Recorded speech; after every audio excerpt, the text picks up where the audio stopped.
नमस्कार। आज वसंत पंचमी का पावन पर्व है। मां सरस्वती की आराधना अर्चना का पुनीत दिवस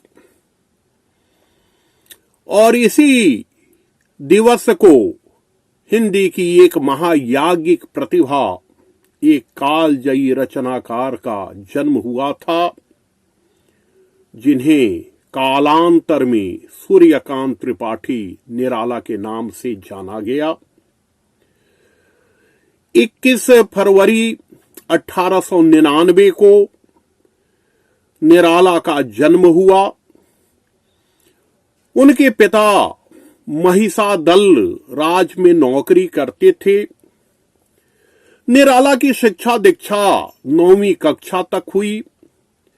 जब वे 3 वर्ष के थे तो उनकी माता जी का देहांत हो गया। 1911 में मात्र 12 वर्ष की अवस्था में उनकी शादी हुई। 1912 में गौना हुआ। 1914 में उन्हें पुत्र की प्राप्ति हुई, जिनका नाम रामकृष्ण रखा उन्होंने। 1917 में पुत्री सरोज का जन्म हुआ। वैसे कुछ लोग मानते हैं कि निराला का जन्म 1899 नहीं 1896 में हुआ था, लेकिन अधिकतर विद्वानों ने यह माना है कि उनका वास्तविक जन्म वर्ष 1999 है। 1918 में उनकी पत्नी मनोहरा देवी का निधन हुआ। यह भी एक मान्य तथ्य है कि पत्नी के कारण ही वे बंगला से हिंदी की ओर आए। 1916 में उन्होंने जूही की कली जैसी कविता लिख ली थी। यह दूसरी बात है कि इस कविता का प्रकाशन आदर्श नामक पत्रिका के नवंबर-दिसंबर अंक 1922 में हुआ था, जिसके संपादक आचार्य शिवपूजन सहाय थे। यह 1923 में निराला मतवाला से संबद्ध हुए और सूर्य कुमार तिवारी सूर्यकांत त्रिपाठी निराला के नाम से जाने गए। 1923 में ही उनकी पहली काव्य कृति अनामिका शीर्षक से प्रकाशित हुई। 1929 में उनका दूसरा संग्रह परिमल आया और परिमल के प्रकाशन के बाद वे हिंदी में छा गए। निराला में तुलसी का लोक मंगल भी है, रविंद्र का सौंदर्य बोध भी है, कालिदास की काव्य चेतना भी है, कबीर का क्रांतिकारी दर्शन भी है और शैली का प्रभाव भी है। वे विवेकानंद से भी प्रभावित हैं, तो उनके काव्य में अध्यात्म की गूंज भी बहुत गहरी है। निराला बहुआयामी रचनाकार हैं। उनकी सामाजिक सांस्कृतिक दृष्टि अत्यंत प्रखर है। वे वादों का अतिक्रमण करने वाले युगांतकारी कवि हैं। उनकी रचनाओं में उनकी व्यापक सामाजिक सांस्कृतिक दृष्टि का विनियोग मिलता है। उपेक्षितों शोषितों के हक के लिए शंखनाद करने वाले निराला शोषण मुक्त समता मूलक समाज के पक्षधर कवि हैं। भिक्षुक, तोड़ती पत्थर, विधवा, बादल राग जैसी कविताएं उनकी सामाजिक प्रतिबद्धता और तुलसीदास, राम की शक्ति पूजा जैसी कविताएं उनके गहन सांस्कृतिक बोध का साक्ष्य देती हैं। परिमल के बाद 1936 में निराला के गीतों का संग्रह गीतिका का प्रकाशन हुआ। 1937 में अनामिका प्रकाशित हुई, लेकिन यह पहली अनामिका से पूरी तरह भिन्न थी। उसके अगले साल तुलसीदास का प्रकाशन हुआ। 1942 में कुकुरमुत्ता छपकर पाठकों के बीच आया। 1943 में अनिमा छपी। 1946 में नए पत्ते का प्रकाशन हुआ। 1946 में ही बेला छपकर पाठकों के बीच आई। 1950 में अर्चना, 1953 में आराधना, 1954 में गीत गुंज जैसे काव्य संग्रह पाठकों के बीच आए और उनके निधन के बाद 1969 में उनकी रचनाओं का संग्रह, शेष रचनाओं का संग्रह सांध्य काकली शीर्षक से प्रकाशित हुआ। निराला मुक्त छंद के प्रयोक्ता हैं। मुक्त छंद में उन्होंने लयात्मकता पर पूरा ध्यान रखा है, लेकिन निराला आधुनिक हिंदी के श्रेष्ठतम गीतकार भी हैं। उनके 500 गीत संगीत की सिद्धि का साक्ष्य देते हैं। निराला ने कथा साहित्य के क्षेत्र में भी नए प्रयोग किए हैं। 1931 में उनका उपन्यास अप्सरा शीर्षक से प्रकाशित हुआ। अभिजात कुलीन और वेश्या पुत्री का प्रेम इसमें चित्रित किया गया था। निराला का प्रेम दर्शन अत्यंत व्यापक है। उनकी अनेक कविताएं उनकी व्यापक प्रेम दृष्टि को रेखांकित करती हैं। सम्राट अष्टम एडवर्ड के प्रति प्रेयसी से जैसी कविताओं में उनके उज्जवल प्रेम को देखा जा सकता है। 1933 में अलका का प्रकाशन हुआ।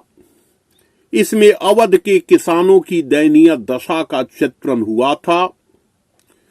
1936 में निरूपमा नामक उपन्यास छपा, जो ग्रामीण समाज का चित्रण करने वाला एक यथार्थवादी उपन्यास है। 1936 में प्रभावती, 1946 में चोटी की पकड़, 1950 में काले कारनामे जैसे उपन्यास पाठकों के बीच आए। 1941 में रेखा चित्र शैली में उन्होंने एक कथा प्रयोग किया था कुल्ली भाट के रूप में। 1942 में रेखा चित्र शैली में ही उन्होंने बिल्लेसुर बकरिया की रचना की और 1939 में चमेली नामक एक उपन्यास वे लिख रहे थे जो अधूरा रह गया। उनके कहानी संग्रह भी हैं। लीली सखी 1945 में छपा हुआ कहानी संग्रह है, जो बाद में चतुरी चमार शीर्षक से प्रकाशित हुआ। उनका तीसरा कहानी संग्रह है सुकुल की वीवी। आलोचना के क्षेत्र में भी उनकी महत्वपूर्ण भूमिका है। प्रबंध पद्म, प्रबंध प्रतिमा, प्रबंध प्रतिभा, चयन, रविंद्र कविता कानन, चाबुक उनके महत्वपूर्ण आलोचनात्मक लेखों के संग्रह हैं। पंत और पल्लव उनकी प्रसिद्ध आलोचना है, जिसमें उनकी व्यापक काव्य दृष्टि देखी जा सकती है। तो निराला ने अनेक विधाओं में लिखा है। उन्होंने बाल साहित्य की भी रचना की है और पत्रकारिता के माध्यम से भी पाठकों के साथ संवाद किया है। निराला में छायावाद का कल्पना लोक है। तो प्रगतिवाद की प्रगतिशीलता भी है, प्रयोगवाद की प्रयोग धर्मिता भी है, और नई कविता के अनेक कवि निराला के काव्य से प्रेरणा प्राप्त करते हैं और यह स्वीकार भी करते हैं। तो निराला हिंदी के एक अत्यंत महत्वपूर्ण ही नहीं, एक अनिवार्य कवि भी हैं। राम की शक्ति पूजा उनकी प्रबंध कविता है। विद्यानिवास मिश्र ने कहा है कि राम की शक्ति पूजा मर्यादा पुरुषोत्तम से ऊपर उठे एक नवीन पुरुषोत्तम की शक्ति पूजा है। कीर्तिवास की बंगला रामायण से और देवी भागवत से कथा सूत्र लेने के बावजूद इसकी उद्भावना मौलिक है और इसमें कथा की जो बनावट है वह निराला की प्रबंध प्रतिभा को प्रमाणित करती है। यह देश के उद्धार की चिंता को व्यक्त करने वाली, संकल्प को गहरा करने वाली, शक्ति की मौलिक कल्पना करने वाली कविता है। सरोज स्मृति निराला का ही नहीं, हिंदी का एक महत्वपूर्ण शोक गीत है। भ्रमर गीत के बाद हिंदी काव्य के क्षेत्र में यह दूसरा प्रयोग है जहां वेदना है तो श्रृंगार भी है। वे अपनी पुत्री सरोज के निधन पर शोकाकुल होते हैं, अपने जीवन की व्यर्थता का बोध कराते हैं, तो सरोज के सौंदर्य को जीवंत भी करते हैं। वनबेला उनकी महत्वपूर्ण कविता है। निराला के जीवन के कई सूत्र इस कविता में मिलते हैं। बादल राग, जागो फिर एक बार जैसी कविताओं में निराला की कवि प्रतिभा अपने उत्कर्ष पर पहुंच गई है। जागो एक बार आह्वान की कविता है, जागरण की कविता है, अपने अतीत गौरव का बोध कराने वाली और वर्तमान की निराशा से मुक्त करने वाली कविता है। बादल राग में भी जागरण और क्रांति का शंखनाद है।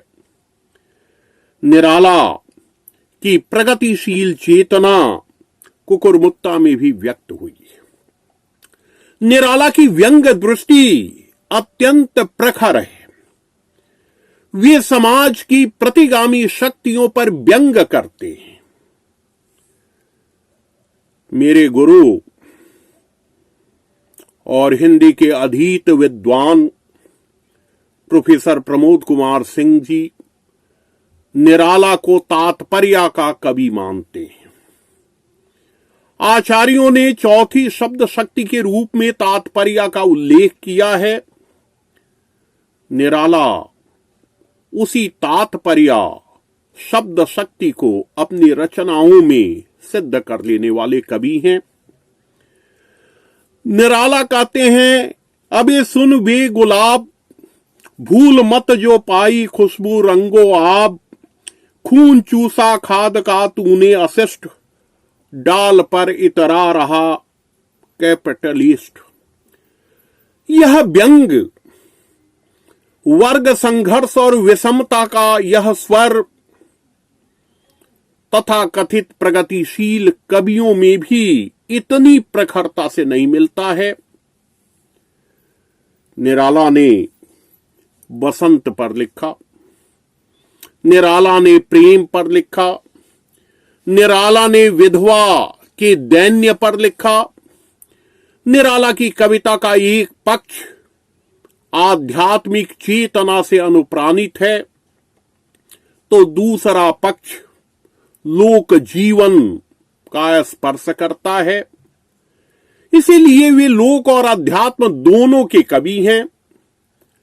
वे रविंद्रनाथ के दर्शन से प्रभावित हैं, तो विवेकानंद के वेदांतिक अद्वैतवाद से भी प्रभावित हैं। निराला की कविता हिंदी कविता की विकास यात्रा को गतिशील करने वाली कविता है। यही कारण है कि 15 अक्टूबर 1961 में निराला का निधन हुआ था और निराला आज भी प्रासंगिक है, आज भी एक कीर्ति स्तंभ के रूप में वे हमारे बीच विद्यमान हैं। निराला को लक्षित करते हुए उनके निधन के बाद शिवमंगल सिंह सुमन ने सच ही कहा था कि तुम जीवित थे तो सुनने को मन करता था, तुम चले गए तो चुनने को मन करता है। तुम पास रहे तो सुनने को मन करता था, तुम चले गए तो गुनने को मन करता है। तुम पास रहे तो बिखरी बिखरी सांसें थीं, तुम चले गए तो चुनने को मन करता है। निराला की स्मृतियों को नमन करते हुए उनकी अपार साहित्य साधना को नमन। धन्यवाद।